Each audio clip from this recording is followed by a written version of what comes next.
స్కూల్‌కి వెళ్ళే పిల్లల్ని వేధిస్తున్నారని ఢిల్లీలోని పేరెంట్స్ పోలీసులకి ఇన్ఫార్మ్ చేస్తే, ఆ టైంలో బయట కాపలా కాస్తున్నారు అంతే.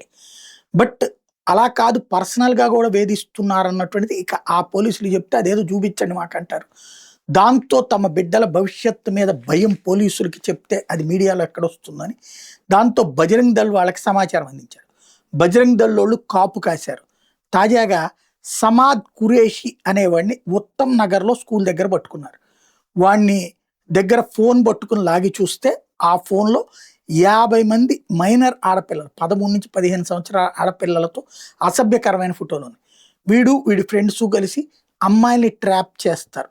13, 15 సంవత్సరాలు ఆ వయసులో ఉండేటటువంటి ఆడపిల్లల ఆర్థిక అవసరాలు, లేదంటే ఇతర అవసరాలు తీరుస్తూ, వాళ్ళతో చనువు పెంచుకుంటూ, ఆ పైన వాళ్ళతో తీసే వీడియోల ద్వారా వాళ్ళని బ్లాక్‌మెయిల్ చేస్తూ, మతం మార్పిడి లేదా వ్యభిచారం వైపుకి తీసుకెళ్ళడం, ఇలాంటి దుష్కృత్యాలకు పాల్పడుతున్నారు.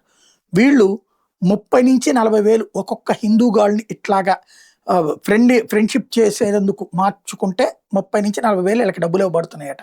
సోను టర్కీ వీడిని బాయ్ అంటారట. రియాల్ బాయ్, సోహెబ్ బాయ్, ఈ ముగ్గురు కూడా ఈ క్రైమ్‌లో కీలకమైన వాళ్ళంటూ దొరికినటువంటి సమాద్ ఖురేషి చెప్పుకొచ్చాడు. వాళ్ళే ఈ డబ్బులు ఇస్తారని చెప్పుకొచ్చాడు. 6 హిందూ గర్ల్స్‌ని వీడొక్కడే చేశాడు.